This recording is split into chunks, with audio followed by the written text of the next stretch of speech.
এই তিনটা কাজ করেন, আল্লাহর কসম ইবাদতের স্বাদ এমন পাবেন আপনাকে ইবাদত থেকে গুলি করে কেউ সরাতে পারবে না। হায়রে সালাহাতু সঙ্গে বুদি বিল খারাস আজমুদে এক জামানা খাকে বাস। অনেক কিছু স্বাদ পেয়েছেন জীবনে, অনেক কিছুর স্বাদ, ভালো খাবারের স্বাদ পেয়েছেন, জেনা হারাম রিলেশন সম্পর্কের মধ্যে স্বাদ পেয়েছেন, ফেসবুকে ইউটিউবে আজেবাজে জিনিস দেখে স্বাদ পেয়েছেন, হালাল হারাম বিভিন্ন ভাবে বিভিন্ন স্বাদ পেয়েছেন। আজমুদে এক জামানা খাকে বাস। একটু পরীক্ষা করে কিছুকালের জন্য মাটি হয়ে দেখেন, একটু কিছুকালের জন্য হারাম ত্যাগ করে দেখেন, ইবাদতের স্বাদ যদি একবার পান দেখবেন যে এর চাইতে স্বাদের আর কিছু নেই। সবচেয়ে মজার জায়গায় সেজদা। আমার মালিককে আমি সেজদা করছি, এই সেজদার বিনিময়ে দুনিয়া এবং দুনিয়ার মধ্যে যা কিছু আছে সবকিছুর চাইতে উত্তম হবে, মালিকের সবচেয়ে নৈকট্য অর্জন হবে। আকরাবু মা ইয়াকুনুল আবদু মির রাব্বিহি ওয়া হুয়া সাজিদ। বান্দা আল্লাহর সবচেয়ে কাছে যেতে পারে যখন সে সিজদায় চলে যায়। প্রধানমন্ত্রীর খুব কাছে যেতে পারলে, প্রেসিডেন্টের খুব কাছে যেতে পারলে আমাদের গর্ব হয়। দুনিয়ার প্রধানমন্ত্রী, দুনিয়ার প্রেসিডেন্ট, দুনিয়ার রাজা, দুনিয়ার সমস্ত মানুষের মালিক যিনি, বাদশাহ যিনি, রব যিনি, সবাই যার গোলাম সৃষ্টি, সেই মালিকের সবচেয়ে কাছে যেতে পারে মানুষ যখন সিজদায় চলে যায়। আপনি যদি মনে করেন আমি সিজদায় আছি, আমার রবের সবচেয়ে কাছে আছি, একবারে সামনাসামনি রবকে পেয়ে আমি নিবেদন করছি সুবহান রাব্বিয়াল আলা, ও আমার মহান প্রভু মালিক আপনি পবিত্র, আপনার পবিত্রতা আমি বর্ণনা করছি। শাহ ওলিউল্লাহ মুহাদ্দিস দেহলভী রাহিমাহুল্লাহ, তার ব্যাপারে একটি ঘটনা বর্ণিত আছে যে তিনি বলতেন,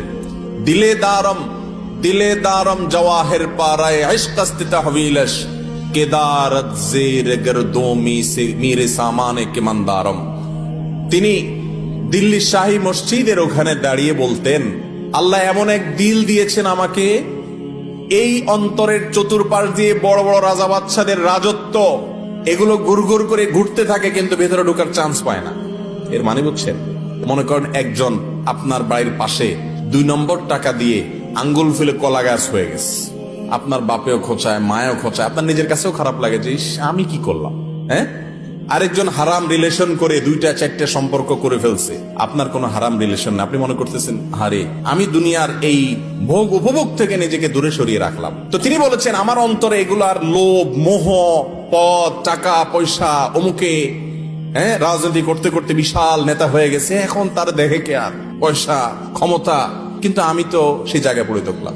মনের মধ্যে এগুলা ঢুকতে চেষ্টা করে, এগুলার বড়ত্ব মনের ভিতরে ঢুকলে তখন আস্তে আস্তে সেগুলো করতে মনে চায়। তো তিনি বলেছেন এগুলো সব আমার মনের চতুর্পাশ দিয়ে ঢুকে কিন্তু ঢুকতে পারে না, কারণ কেদারত জের গরদোমি রেসামানে কামান ধারম। ও দুনিয়ার রাজা বাদশারা, ও মোগল সম্রাটেরা, আমি যে অন্তর রাখি, এই অন্তরে আল্লাহর ইবাদত করে যেই পরিমাণ নিজেকে ধনী মনে হয়, তোমাদের কাছে যত কিছু আছে এগুলো সব আমার কাছে তুচ্ছ মনে হয়, এগুলোর কোনো মূল্য আমার কাছে নাই, তোমরা এগুলো অনেক বড় কিছু মনে করতে পারো। মুসলমানের নজর হবে সেরকম, এগুলো কল্পকাহিনী মনে হবে। এক সময় আল্লাহর নেককার বান্দারা পৃথিবীতে যারা ছিলেন তাদের কাছে এগুলোই মনে হতো। সাহাবা একরাম, বড় বড় সম্রাটদের মাথার উপরের মুকুট স্বর্ণ দিয়ে তৈরি, মসজিদে নববীর সামনে এনে রাখা হয়েছে। সাহাবা একরাম রিদওয়ানুল্লাহি তাআলা আলাইহিম আজমাইন ইবাদতের স্বাদ পাওয়ার আগে, ইসলাম গ্রহণ করার আগে, যারা একটু ওটের পানি পান করানোকে কেন্দ্র করে শতাব্দীকে শতাব্দী যুগ যুগ ধরে যুদ্ধ করে বেড়াতো, তুচ্ছ জিনিসের জন্য লড়াই করত, সেই মানুষগুলো ওই মুকুটকে, সম্রাটের সেই সোনা খচিত মুকুটকে পাও দিয়া উষ্ঠা মারে লাথি মারতে মারতে চলে যায়।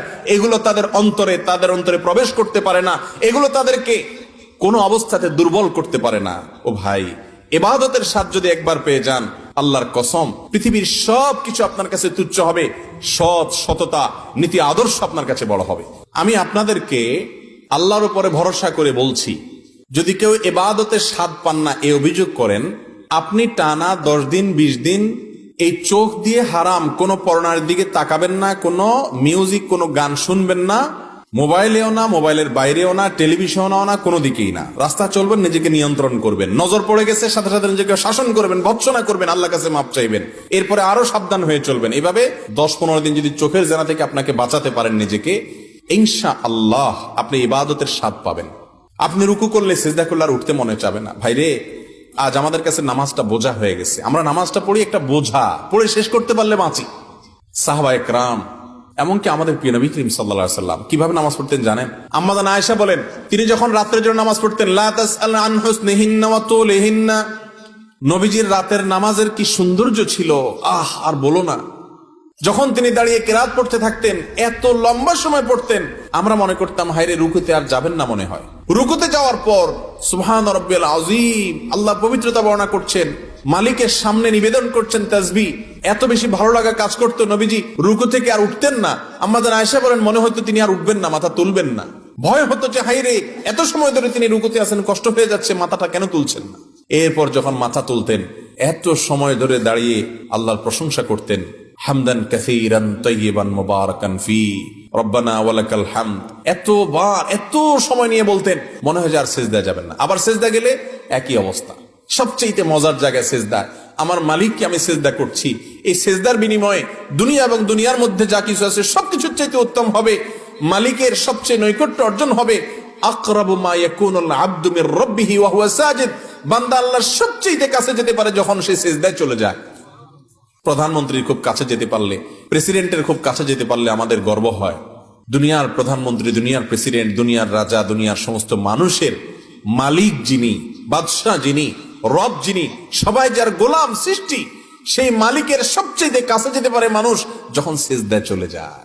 আপনি যদি মনে করেন আমি সিজদায় আছি, আমার রবের সবচেয়ে কাছে আছি, একবারে সামনাসামনি রবকে পেয়ে আমি নিবেদন করছি সুবহান রাব্বিয়াল আলা, ও আমার মহান প্রভু মালিক, আপনি পবিত্র, আপনার পবিত্রতা আমি বর্ণনা করছি, ভালো লাগা কাজ করবে।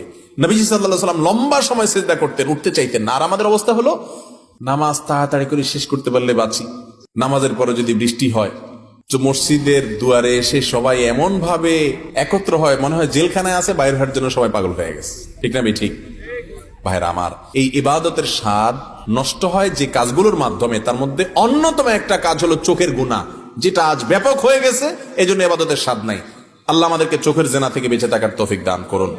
আর এমনি গণহারে গুনাহের কারণেও ইবাদতের স্বাদ কমে যায়। ইবাদতের স্বাদ কমার তৃতীয় কারণ হলো হারাম খানা। আজকাল খাবারের মধ্যে এত ভেজাল, আল্লাহ মাফ করুক। ইমাম সাহেব বেচারা যে বেতনটা পায়, ওয়াজ করে হুজুর যে হাদিয়া পায়, ওই হাদিয়াও দেখা গেল যে যেসব মানুষ দিছে টিছে, সুদখোর, ঘুষখোর, টিনচোর, গমচোর, ডাকাত, রাহাজানি করেন না, আইল ঠেলা মানুষ, 2 নম্বরে ইনকাম করা মানুষ, চাঁদাবাজ, মাস্তান, এক একজনের ইনকামে এক এক ভেজাল। আবার কেউ আছে এগুলো কিছু করেন, আপনারা খুব হাসতেছেন মনে মনে, হুজুর সব বাঁশ দিয়ে ফেলতেছে।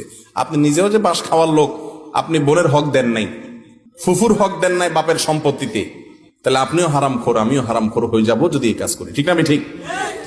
এই হারাম খাওয়ার কারণে ইবাদতে স্বাদ পাওয়া যায় না। 3টা জিনিস বললাম, চোখের জেনা থেকে বাঁচা, সকল গুনাহ থেকে বাঁচার চেষ্টাটা করতে থাকা, আর বিশেষভাবে আমি যা খাবো উপার্জন করব এটা যেন হারাম না হয়, এই দিকটা চেষ্টা করা। তাহলে 3 কাজ করতে হবে, চোখের জেনা থেকে বাঁচতে হবে, সকল গুনাহ থেকে বাঁচার বিশেষ চেষ্টা থাকতে হবে, আর হারাম খানা থেকে বাঁচার চেষ্টা করতে হবে। আল্লাহ আমাদের তৌফিক দান।